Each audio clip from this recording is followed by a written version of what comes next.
Hello, and welcome to the Modern Romantic Podcast, where we celebrate and inspire romanticism through passionate people doing incredible things. Hi, I'm a big old nerd. I'm Trey, and I'm joined by someone who has an extreme fondness and delicious delight for many things, including, but not limited to, Lord of the Rings and many things about English culture. Emily. Hi, Emily. If that makes me a nerd too, I'm totally okay with that. Okay, I'm joined by another big old nerd, Big Emily. old nerd. Yeah, it's so refined. So refined. Uh, Hi, Emily. How are you? I'm great. How are you?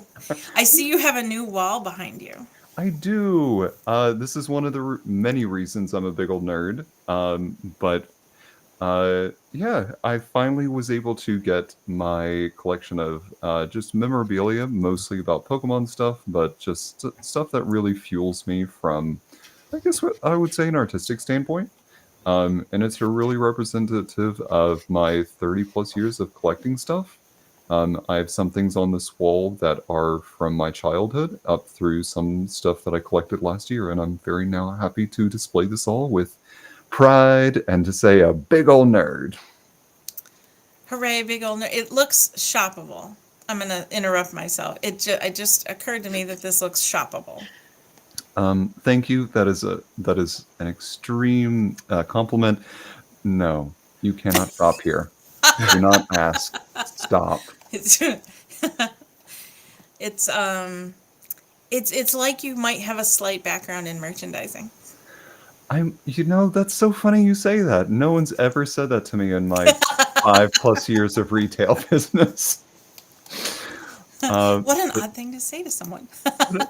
what an odd thing to say. But seriously, thank you.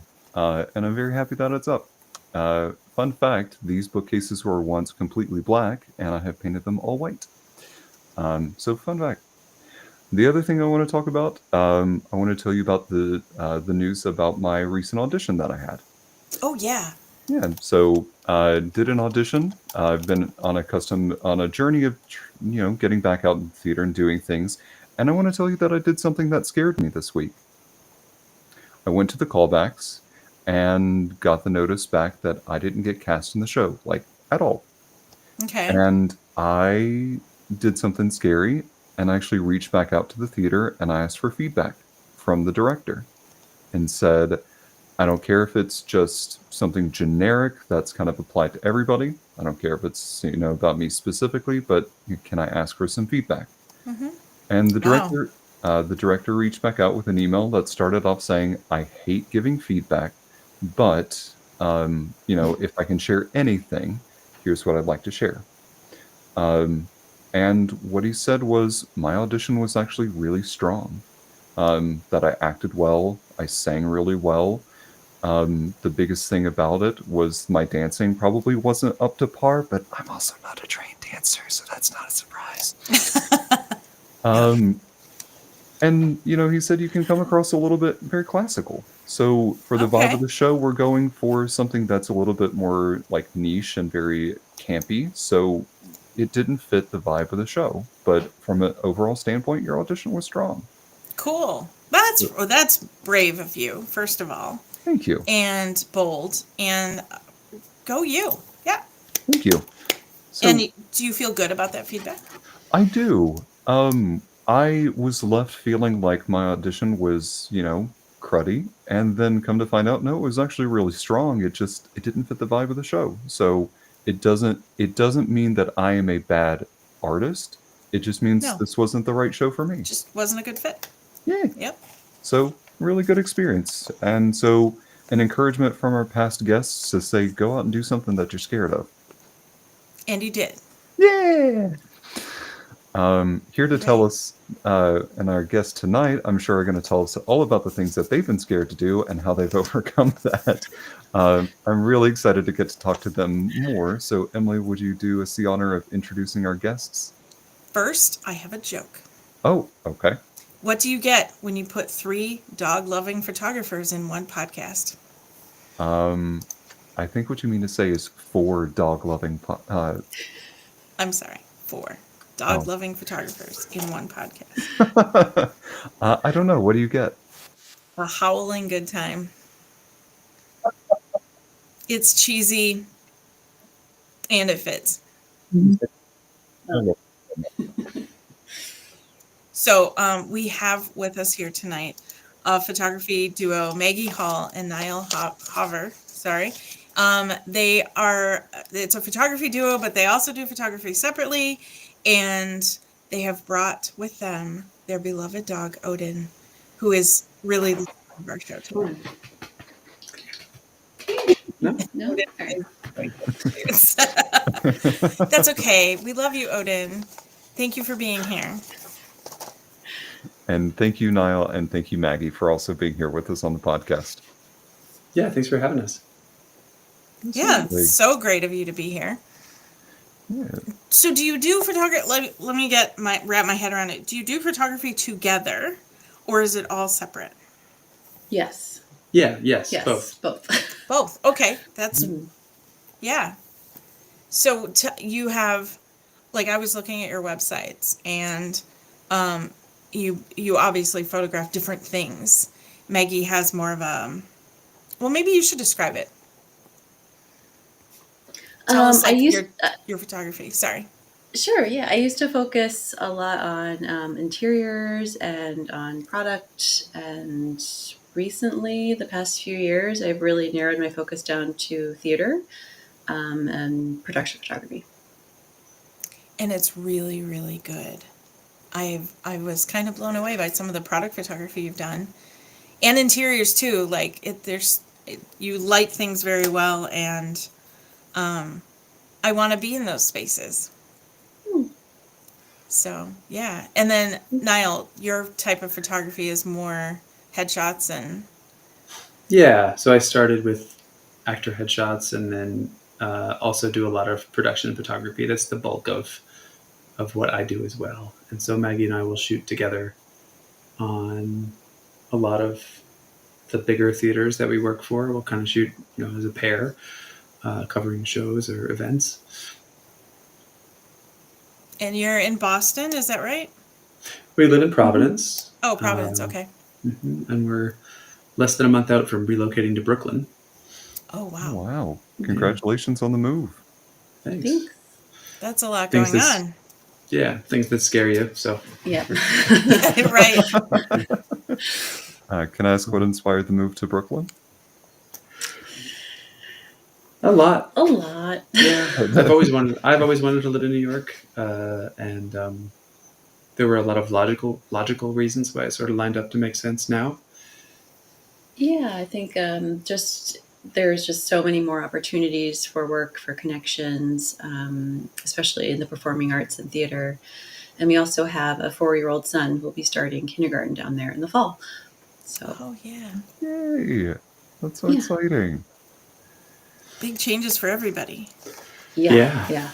Well, we work mostly in Boston though, and then we have some clients in Western Mass or Maine, and so we'll hopefully continue to service those areas just based out of Brooklyn instead of Providence, and just spend a lot more time on Amtrak, which I'm fine with. So, how did you both get into photography? I have no formal training in it at all. I was also not.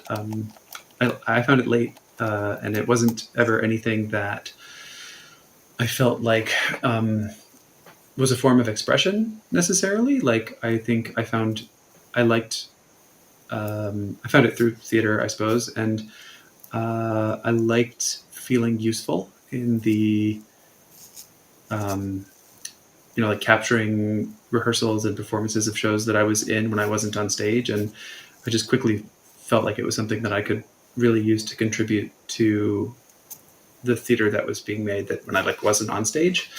And then headshots, I don't know, I think I just started again, I kind of started doing it, and I learned by trial and error, and I'm still learning, and for me I think it was a natural outgrowth of a history of growing up making things with my hands and then being really interested in technology and computers and that side of things. And then obviously, like so much of what I do as a portrait photographer and then also capturing theater is related to storytelling, which I think is coming from my background as an actor. All of my training is in classical acting. And I got lucky. I think photography was a really natural fit for a lot of like preloaded interests and strengths. And I'm just grateful that people find it useful and that I get paid to do it. It's kind of crazy. What about you, Maggie? I also came to it pretty late in life. I think at this point I've been working professionally for just 10 years now. I think I started around 2015. And especially on the theater side of things, it just sort of fell into it.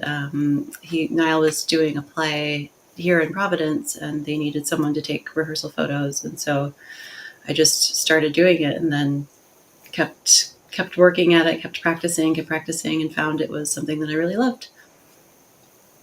That's so awesome. Yeah. But you have training. You went to New England School of Photography. Oh yeah, I did go to school for it too. That's Yeah. fine. But also did that late in life. So. Yeah. And you studied classical music. Yeah. And music history. Yeah. Yeah. Ooh, That's okay. Before that, so I've had many lives. Yeah. Yeah. Relatable. Yeah. Now, I've also been eyeing the different guitar or different stringed instruments behind you. So I noticed the guitar, the mandolin. There was a dulcimer-like thing off to the side that we talked about earlier. Who do they belong to, and can you play them? So the two guitars are, well, they're ours. We're married. We share all of our things. And I'm grateful to be married to a string player because most guitarists complain about their partners not allowing them to buy expensive guitars, but an expensive guitar is a very, very cheap violin. So it's very true. It was we had some nice experiences shopping for these. I don't have any other instruments. These are my favorite things. But Maggie plays the violin and the viola. And so this weird little guy it's a travel violin. Yeah, this was actually given to me by our friend who introduced us.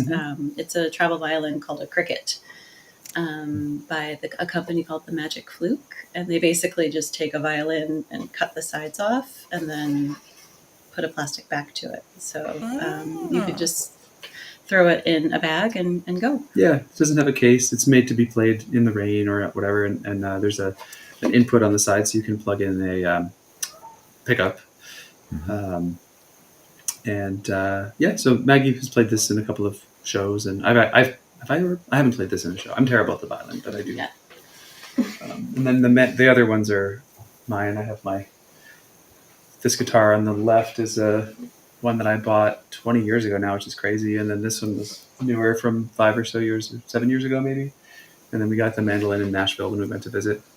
But I've played them all in various performances, and I used to be in bands and things. And a lot of my work as an actor is like musicals like Once or $1 Million Quartet, like these actor-musician shows.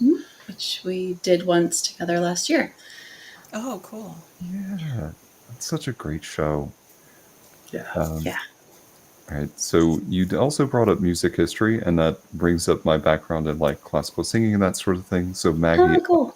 I am really interested. What is a composer that you nerd out about? I nerded out a lot about Shostakovich in my 20s, but I really couldn't narrow it down. That is totally fair. I think mine would be Bellini, believe it or not. When we met, she made fun of me for my favorite piece being Dvorak 9. I didn't Kind of did. You made me feel pretty pedestrian about it. The truth comes out. Yeah. That's a great piece. Yeah. So you have shared interest in the theater. You have shared interest when it comes to photography and art. I'm curious, what does your process look like when it comes to capturing the right shot? How do you know when it's the right shot?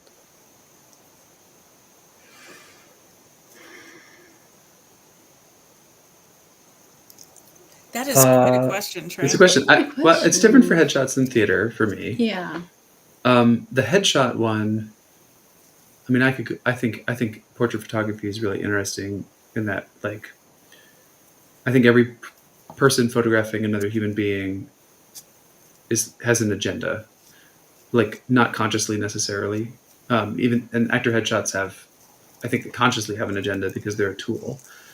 So when I'm doing an actor headshot, I think that, like, the closest thing I can liken it to is from Star Wars, like episode 4, when he's got the targeting computer, and it's sort of like, in my head, I'm like looking for that like lock on moment of like the person's eyes are in focus and that they're present, and there's like the head is in a place where I want it to be, and like the shape is right, and it just looks like what I think an actor headshot should look like. And unlike other forms of photography and even portraiture, there really is a specific purpose and a specific, I think, like message, or because they're being used as a tool to book work as an actor, you have to look for this really kind of all-encompassing moment of authenticity and openness, but then also be like locked in, and there's a lot that but I don't know how to describe it other than like I know it when I see it, and it takes some time to figure it out.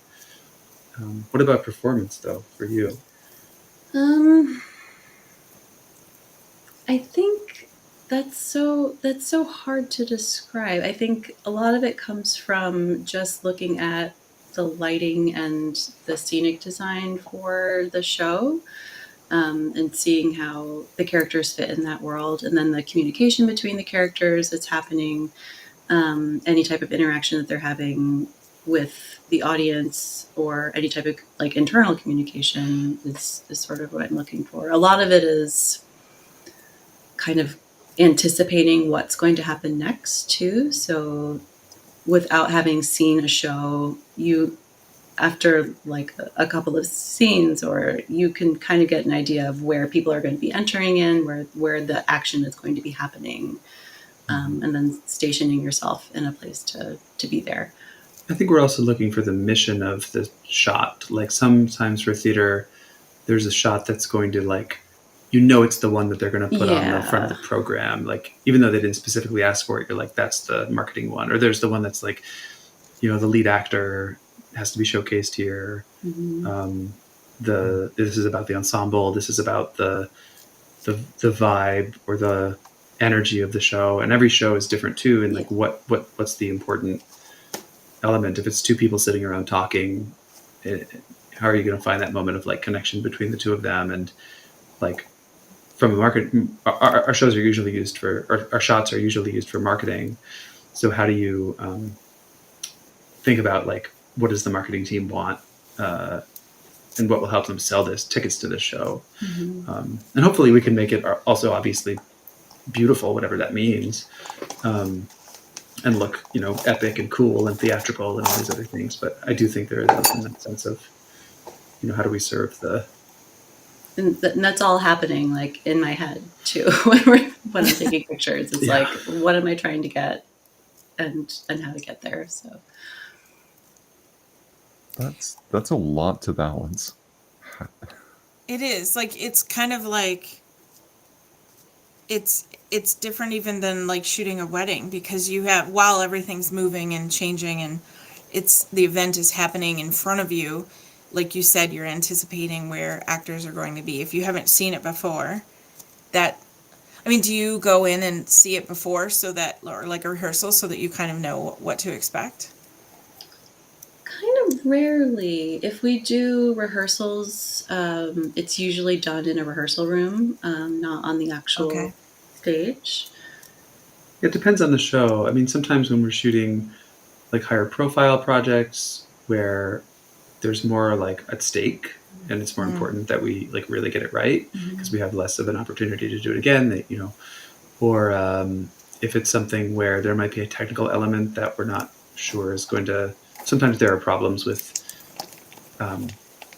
the cameras and like certain lighting situations too. So we have to be ready for that. But most of the time it isn't like financially possible for us to see the show before we shoot it. It would just be too much time. And That makes if we sense. could, I would always like that. Once in a while, we get the opportunity to photograph a show more than once, which is always nice to kind of get to go back and grab things that we might have missed or see it Right. from a literally different perspective. Are you in there then with like a big lens, or because I think about like when I see, like when they're filming when they're filming video during a concert, let's say, and you'll see like person with the camera like right up on stage with the band and stuff, and it's like in their face and it's blocking the audience. So I'm wondering, you probably don't do it that way. We would if we could. Yeah, it'd be right? great. Yeah. And there's rules, and every show is different. I mean, sometimes you're in the round and you have to be in their faces, and that's fine, but that presents its own challenges. Or sometimes you're shooting with a live audience and you just have to be crawling around on your hands and knees, like trying not to get into people's field of vision. Yeah. So. Or way in the back, or but yeah, I mean, ideally you're front row center, if not on stage. But it's hard. Okay. We also we're often photographing a dress rehearsal, and as an actor, I think if you're really in it and you're really focusing on rehearsing your performance, it can be challenging to have a photographer in your face and snapping away and all these things. So we try to balance out like our need to get great shots with oftentimes like this is a chance for the performers to be rehearsing, and so we don't want to interrupt that. I love the perspective that you have when it comes to that. I will admit my knowledge of photography or my considerations aren't as maybe in depth as you've described. So I love that you're giving an insight to think about it as photography as a tool for something. We may not always think about it in that way. Sometimes we maybe just take it for art, but there seems to be a much larger purpose for that in the context of giving insight, almost like a trailer for a movie or giving a trailer for something else. You're giving an insight into something, so you want to like monopolize that and go, ooh, this is a moment people are going to want to see. Yeah, and I wonder what the numbers and actual metrics are, but I think a great production photo could probably sell some number of tickets. I mean, if someone sees it and they go, that looks so cool, or that, the people look, I don't know, something about it that is really compelling. It adds just to anything, marketing or other reviews, whatever other influencing factors that they can have to get people in seats. Honestly, I was really drawn, kind of on that topic, I was really drawn to one that I believe I saw this on Nile's website, and it was one where there was a piece of fabric behind the actor, almost in the shape of wings. And from the way it was staged, it made me think it was Tony Kushner's Angels in America, just from the way it was staged. But it was done without any other staging that I could see, save for some lights behind the actors themselves. And it was such a compelling thing, the way that it was shot, with the actor lying on the ground, almost slightly cocked at an angle, with this very intense person, kind of ethereal, looking down on him. And I found myself really engaged by that shot, and I thought it was just a very unique take. And when you were describing that, that's the image that kind of came up. Yeah, thanks. That was Angels in America at Central Square Theater in Cambridge, Mass, and it was a fantastic production. And that's the other part of it, right? Is like I consider what we do as production photographers in particular, it's like almost to me art adjacent, because I didn't make that costume. I didn't stand on stage and design that thing. I didn't direct that show. Like, we're just interpreting. Like, there's an interpretive element to it, but and I guess I'm deciding, like, where am I standing? If I have that freedom, what's my frame? What pieces of the story are we trying to tell here? And I think, like, there is some art in that, but I'm okay with that. Like, I think I really enjoy almost being like the last piece in that puzzle of, like, okay, you guys made this thing. Now let me use my, experience and eye and editorial, whatever, to really make it look the way that it's, and that's one of the highest compliments that we've ever gotten, is when a director will tell us, like, you made the show look like how I envisioned it in my head. Like you brought it out to the, on in 2-dimensional, the way that I see it in 3. Yeah, you definitely capture the magic of what happens on stage and the essence of the shows themselves. I see that in each one. Like, it honestly makes me want to see every last one of these. Yeah, thank you. And that's, I think, the best part of what we do is that we do get to see all of this great art that's being made in our community, and yeah, it feels like the least we can do is just give back to the community that produces this.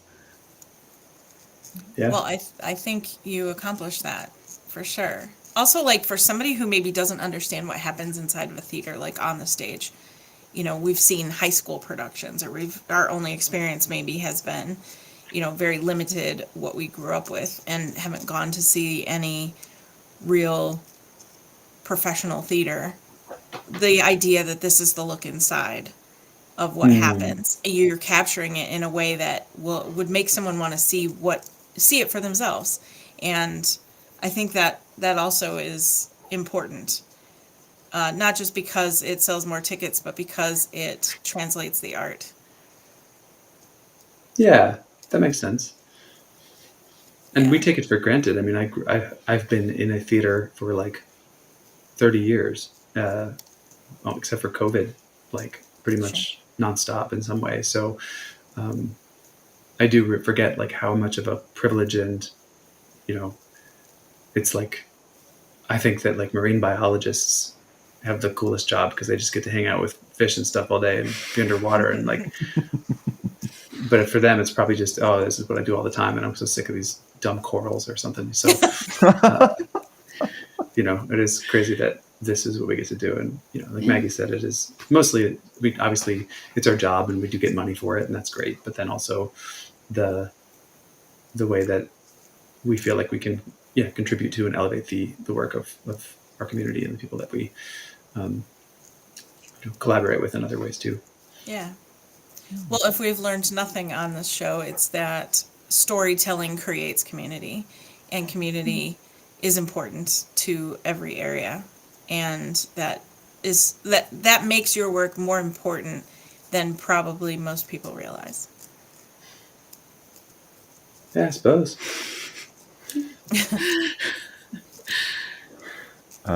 I'm curious if you have photographed each other. I know this is a random question, but have you photographed each other?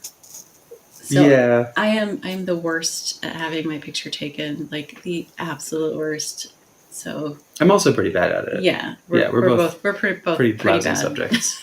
So we tried. It tried. It doesn't always go well. It doesn't always go well. No.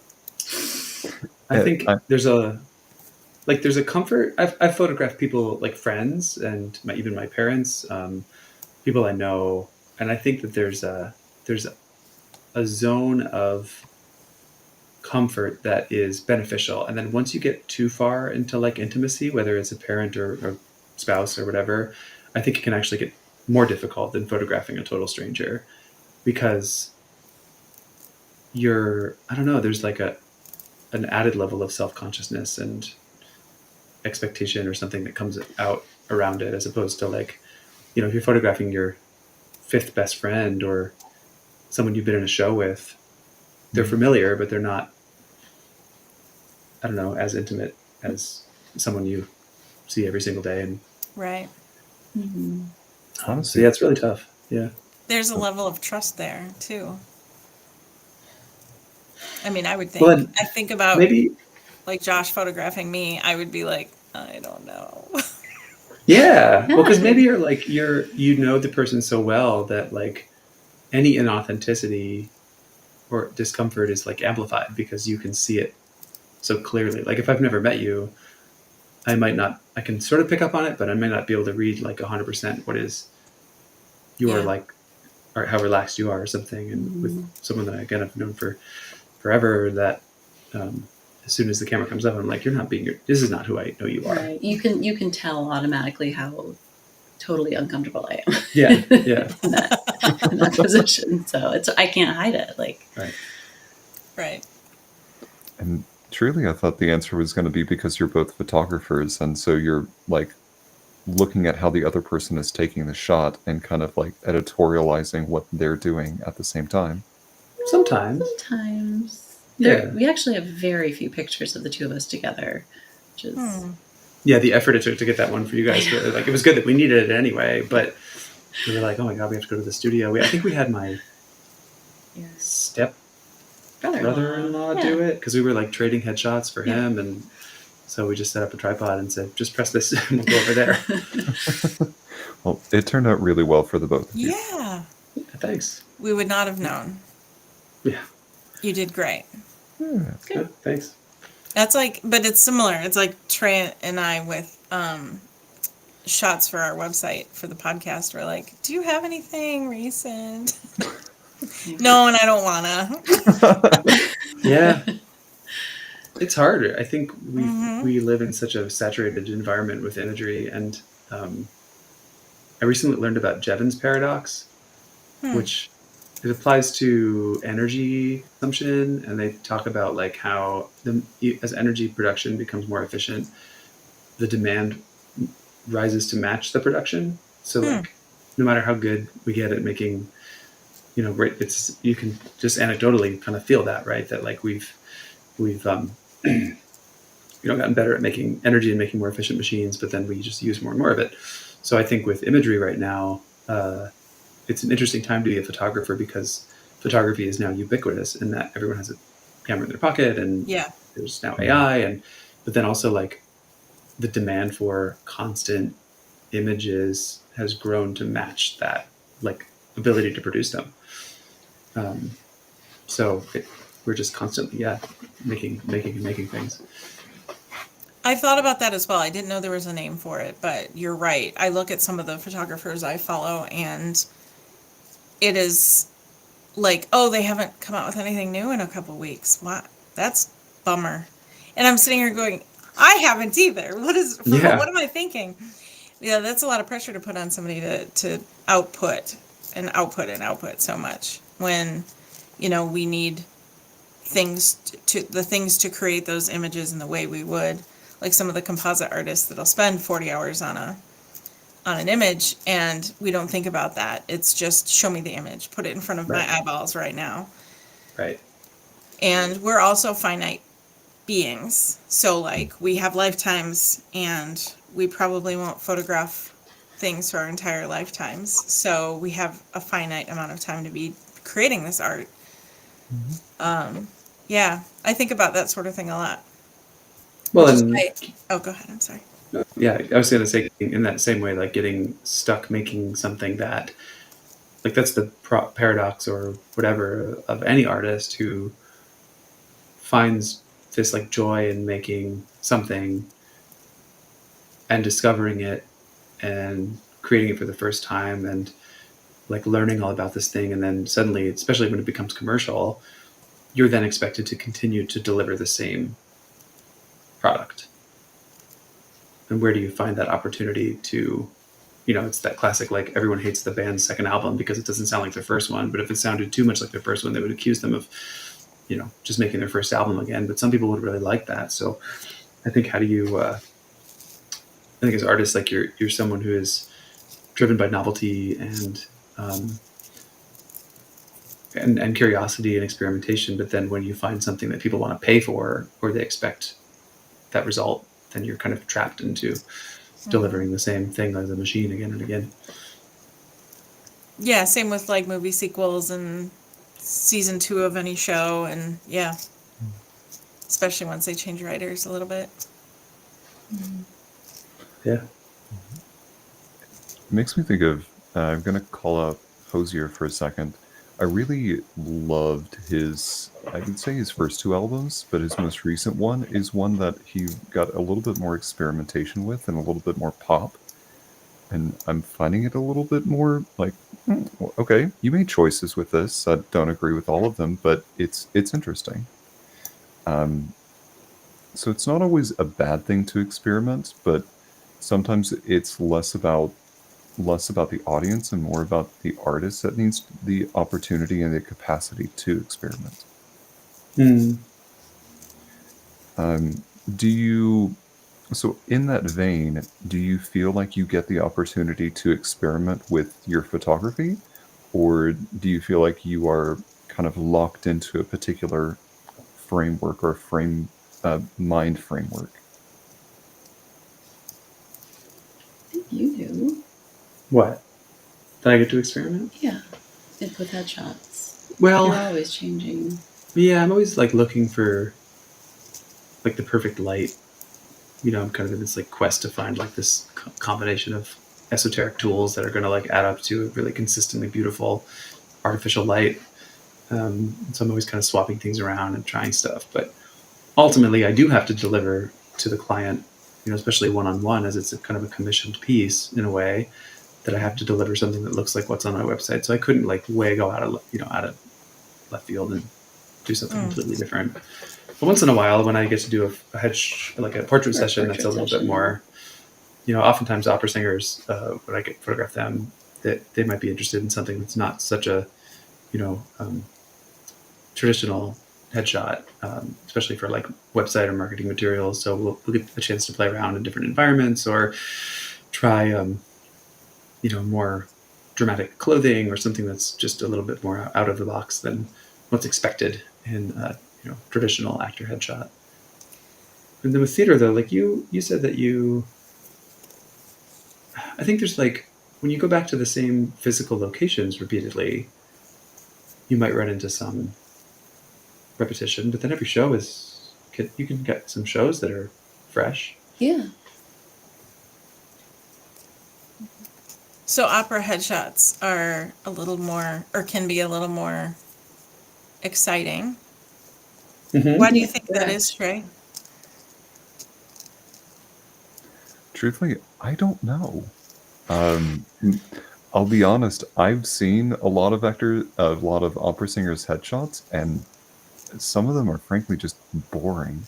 So, it's a very traditional thing. People are beholden to such a classical expectation, and they're trying to shake it off. So maybe it's playing with expectations of what opera singers are actually like. I'm curious your thoughts, Nile, Maggie. I mean, opera is just so big. It's so larger than life. It's so distinctly classical. I don't think there is a ton of room for evolution in that type of portraiture, is there? Well, it depends on what your goal is as an artist. Sure. Like I'm seeing most portraiture that I do is seen through the lens of marketing. So if you're coming to me as an opera singer and you're saying like, I want this to look like, the most traditional version of this. This is what's required of me. I'm trying to, book roles that are exactly what I look like and exactly fit my voice and not pushing any boundaries. And that's fine. Like I'm not saying it's like good or bad, but then we're going to get something that reflects that desire, in you as a product. And then if you're coming to me and saying like, I want to break the mold, I want to show that I can be different and do something that's non-traditional or whatever, then we'll try to make an image that showcases that goal and that idea. Fascinating. I, Oh, go ahead, Trey.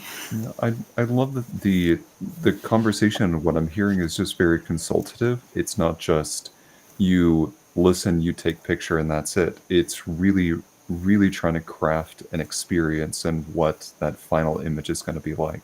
So I love the considerations that you're bringing to the table. Yeah, thanks. I mean, I think that like one of my insecurities in that area is that I feel like I've never really had or have cultivated a vision of my own or like a sense of like there are photographers who the truly iconic ones that you can see have had like this thing that they need to express, or directors who you can see their style and immediately know this is like them, and they're using visual storytelling tools to like bring their soul to life. And I'm okay with that. with not having that as part of like my, I don't know, repertoire, but I think that the plus side of it is what you said. Like I can approach this work as much more of a service person as a consultant. It's a good word for it. Is like, you know, I have this set of skills and a viewpoint and my knowledge of, you know, existence and pop culture and regular culture and humanity and all this other stuff. And like, how can we work together to create something that is, you know, going to be a tool for you. And like, I guess there is, like I said, there's no escaping whatever viewpoint or agency that I'm overlaying onto that. Mm-hmm. But I don't think that my work is so distinct in the way that some other people's are. And again, I'm okay with it. It's not like I'm sad about it, but I'm aware of that, that element going on. I would like to know from each of you, do you photograph anything just for you? Like, do you ever just go out in nature, or, you know, is there anything that you are like, this isn't work, this is for you? Or does that become a different art form entirely then, because photography is work? No, No? not really. I don't remember. No, I mean, we take a lot of pictures of our family, of our kids. Okay. Yeah, but you're right. It is work. I mean, it becomes like even in the family stuff when we're at a party or a wedding or somebody's things. Like I don't really want to be. I'll do it if I'm asked and I'm happy to contribute. But a lot of the times it's very freeing. Like when we went on our honeymoon, we went to Europe. We went to Rome and a few other spots in Europe, and I actually bought like a pocket, point and shoot Fujifilm camera because I knew that if I brought a DSLR, then I would also have to bring one lens, and then I would say, let's bring another one, and then eventually I'd be lugging a whole suitcase around. And I was like, you know what, I'm just going to enjoy. Like, I want to bring a camera and feel like it's a bit more elevated than just my phone, but otherwise it is going to feel like work. And then there's like the processing of the images too. So yeah, if I bring my camera over to shoot my nephew's first birthday party, it's it's awesome in the moment, and then I go home and I'm like, I gotta edit all these and deliver them, and there's some expectations around it. So no, we're also insanely busy. It's really challenging. Like, we are blessed with just endless work and are managing an enormous operation and a family. So the time for photography that feels like a hobby is really, really, really small. So That the sounds opportunity, reasonable. Oh, yeah. sorry. like it kind of becomes like the opera singer. People know that they can sing. They go out to a party. Oh, will you sing something for us? Yeah. No, I want to break. I want to be silent for the next hour. Yeah. And also, will you deliver the quality? Like, if you're, I can imagine you wouldn't want to be at karaoke and, not having warmed up and not having singing what you're comfortable with. And like, I don't know, I want to produce work, even if it isn't real work. I still want to produce something that I'm proud of and that reflects. Manage the lighting. Yeah. Right. Staging and all that. That said, I will throw down at I want to dance with somebody. So that Nice. gauntlet is thrown on that. And Baby Got Back. And We baby know got this. back. Mm-hmm. Yeah. And we have shepherded groups of people into the correct light when they give us their phone. Can you take our picture? And we go like, okay, switch sides with us. That is the right thing to do. Yeah. I've done the same thing. Yeah. Like, no, please don't stand here in the sun like this. Let's go over here in the shade. I'm curious, are there any photographers that you currently follow that you would be over the moon if they wanted to sit down and talk shop with you?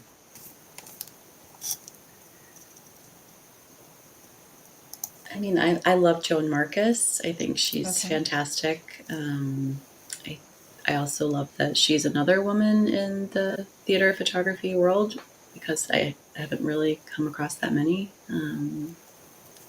There's Julieta too, right? Oh yeah, Julieta Cervantes, who we actually got to work with last year, and then we went on a little walk with her this summer, which was nice. Yeah. And all these folks are in New York. Yeah. Which we really want to. That's part of why we're moving, is we want to Yeah. like hopefully meet them and become part of a community of people who do what we do. I mean, for me, I think it falls into two categories. Like, there's some that I want to meet who are like, I want to know how your business works. I want to know like the nuts and bolts of like how do you make it work in New York City, with like the very like, you know, from a super practical standpoint. Like, I'm going to ideally set up meetings with these folks and say like, how can we become, you know, part of your tribe and community, and not undercut you or not come in to this new market and be like, you know, we want to be cooperative members of that. And then I think folks I admire, I mean, Emilio Madrid is another production photographer who I think is fantastic. And our friend Mark Franklin, I mean, we know him, and I still really think his work is the best. And there's a few, there's a guy named Art Streiber, or Strieber, I don't know, he's a LA based, he does a lot of like key art photography for movie posters and advertisements. And I really love, I've never met him, of course, but he does such an amazing service in the way that he breaks down his setups for Instagram. He only posts, you know, about once a month, but whenever he does this like unbelievable, like sort of diagrams, and talks through his process and how he lit the thing and like what he did and why he did it. And it's just such a gift that this person, who I'm sure he does well and is very established in his career, and there's no reason for him to share what he's doing in that way. And you know, it's not like he's getting paid for it or anything. And I just am so grateful that he does that. So I really respect where he's coming from in sharing his process and that work. There's a few others. I mean, I can't, you know, if I was to go through my Instagram feed, I'm sure I would find just people that I'm like, that I follow people who I just go like, you know, make a picture that I say, how did they do that? And there's quite a few. They just have some amazing lighting, or you know, how do they get people to look so natural? I think also, like, I take a lot of time with my sessions, my portrait sessions, that I often need 30 minutes to 5 hours, you know, averaging maybe 2 hours. And like, when I see that someone has come in and like taken a photo of, you know, Richard Branson or some famous person, Obama or something, and they just look relaxed and amazing, and they did it in what I imagine was probably 10 minutes. To me, I think that's so cool that however they just kind of make that decision and they don't need all that time, is something that I want to strive for too. Yeah, I don't know how anyone can make someone, I guess maybe if the person's used to being photographed, but I'm used to photographing people who are almost never photographed. So it usually takes a good half hour just for them to relax enough to sit there and not look nervous. So I can't imagine photographing somebody and only taking 10 minutes and they look relaxed and natural, and how you'd want them to, or how they should, or how they would like themselves to look. So that sounds like quite an incredible skill, if that's possible. But you're right. Sorry, go ahead. What were you going to say, Trey? It sounds like you're almost trying to balance, maintaining that balance between knowing someone like relatively intimately and then not knowing them at all, and finding that balance between where you can get somebody relaxed and get those shots, but also not cross a boundary into too much territory, and thereby almost pulling up, I don't know, some level of unspoken insecurity, I think is the best way I can maybe describe it. Yeah, and we're also looking at, like, I mean, ultimately, I'm sure there are people who maybe would be okay with this, but ultimately, yes, like, we're looking at, like, how do we make this person appear, for lack of a better word, beautiful? Like, you're trying to be flattering with the light, you know, trying to, like, I don't know. I mean, sometimes I guess, yeah, like, I think about this, you know, Emilio Madrid just did the key art for Good Night and Good Luck with George Clooney on Broadway. And like, it's hard to make George Clooney look unattractive, but in the picture, it's like this black and white thing, and he looks really kind of menacing. And but I think in that case, like, he must have had some pretty clear art direction, the goal in mind of that. So yeah, like, you're not only trying to, it's these many elements that you're balancing of this person. Oftentimes too, for me, if I'm shooting something like that, where it's a poster for a theater, or you're trying to figure out, like, how do we make these people look good? Again, that's subjective, but there's something there. And then like what someone else's idea of what looks good, of what they think could be wildly different from what I think, or from what a marketing director thinks. And there is sometimes that element of like personality or power in the room too, where you have to, who's in charge of it and what decisions do people get to make. Absolutely. So for somebody who is just starting out, like, we reach a lot of people who are interested in dabbling in art, or they have hopes and dreams of diving into various art forms. If someone were interested in diving into photography and sought you out for advice, what's a piece of advice you'd give someone wanting to start out? You don't have anything? I mean, just pick up a camera and do it. Yeah. I mean, that's all you can do is just experiment and learn what works and what doesn't work, and don't be afraid to make mistakes. Yeah. And I think the advice for like someone who wants to be in business doing photography is very different from someone who wants to just get good at it. Right. Yeah. And it would be like two separate sets. And I think, yeah, like Maggie said, my number one piece of advice, if you just wanted to pursue it, enjoy it, is just do it. I mean, I know it sounds trite, but like you get better at what you do. And then the other half of it is being able to communicate and respond and just work professionally. Yeah. Yeah. Like I think our success is, not, there's obviously quality in the images that we make, but I think so much of it is tied to, I respond to emails really fast. Right. And like, I'm pretty on top of, I think that those soft skills, those like things that would make you good at running any business are much, much more important than the actual quality of the images that you're making, especially at first. But yeah, I mean, what I liked about photography when I started doing it, and it's probably different for everybody, but I remember it increased my sense of being present, that just suddenly like my eyes were seeing more, which I know is weird, but as I started to look at the world through like what would make a good picture, or what would be something compelling enough to photograph, and what would be a different way of looking at this scene, I think that the more you can start like, if you're not taking pictures, if you don't have a camera in your hand, then just be always doing it anyway. Maybe it would be a good place to start too, is just all day kind of think, oh, how would this be photographed, and trying to solve the puzzle of lighting it, or of, how would I tell the story of this very mundane thing happening right in front of me at the airport. I think those are good like mental exercises to start working your way through. And yeah, and shoot everything, and shoot like practice photographing people, practice photographing cakes and dogs and trees and everything. I mean, it's the actual process of making a picture now is relatively insanely easy compared to what it was, even 30 years ago. So why not just get out there and do it? That's solid. Solid advice. Absolutely. Well, now, Maggie, I really just have one final question for you, and we like to ask this question of all of our guests.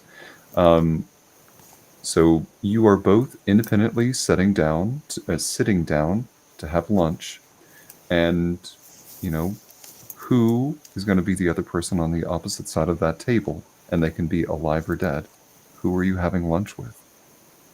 Besides each other. Yeah, besides each other. Oh, I don't know. That's it. I've never thought of that.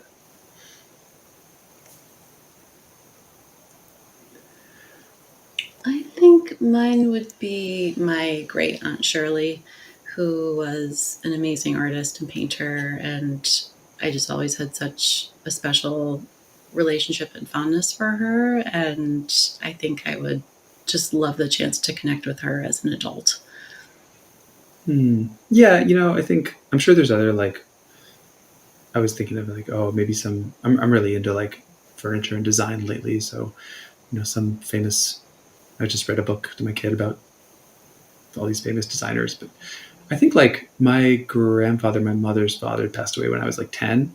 So I think on that same note, I did really, really enjoy. I remember him like kind of vaguely, and I think people speak very highly of him, and I remember him fondly. But still, only 10 years or so of most of which was I was barely conscious. So now, what would it be like to sit down with this person who has such an influence on my mom, who is a really important person to me? And then, yeah, that's a good. I like that answer. There's others, of course, but I think that would be a good. Those are really solid answers. Yeah. We've had a trend of some phenomenal answers to that question on our podcast as of late, so thank you for continuing that trend. The last thing, and I want to make sure to call this out, and I want to make sure we have this right, so that our listening audience can stay in touch with you and follow for updates, and also take a look at some of the amazing art that you have. We have nilescottstudios.com and then maggiehallphoto.com. That's right. Yep. Very nice. And of course, we'll include this all in our show notes for this episode. But Nile, Maggie, I want to thank you so much for being on the podcast with us. Your approach to art is so nice, and it's like, honestly, I feel like I could just keep talking to you because you're both so down to earth, and I love your perspective on art. Thanks. Yeah, thanks for having us. This was really cool. Yeah, you guys have been really authentic, and I've loved getting your insight on the work that you do. Yeah, thanks. It's useful to step back and look at it sometimes. Why do we do it, and what does it mean? And I think it's always really valuable from our side too to just examine it a little bit. So thank you for the opportunity to do that. Absolutely. Well, if we don't get a chance to say it now, I wish you the best of luck in your move to Brooklyn. And please send us a picture once you get settled. We'd love to see the new abode. Yeah, Sure. Thank you. Absolutely. Well, as we close this episode out, we want to thank you so much for tuning in to the Modern Romantic Podcast. You can find more behind-the-scenes videos and other commentary that we have at our Patreon. Search for The Mod Rom. You can also find us on our website at themodrom.com. Thanks so much for tuning in. Have a great night, everybody. Bye. Thank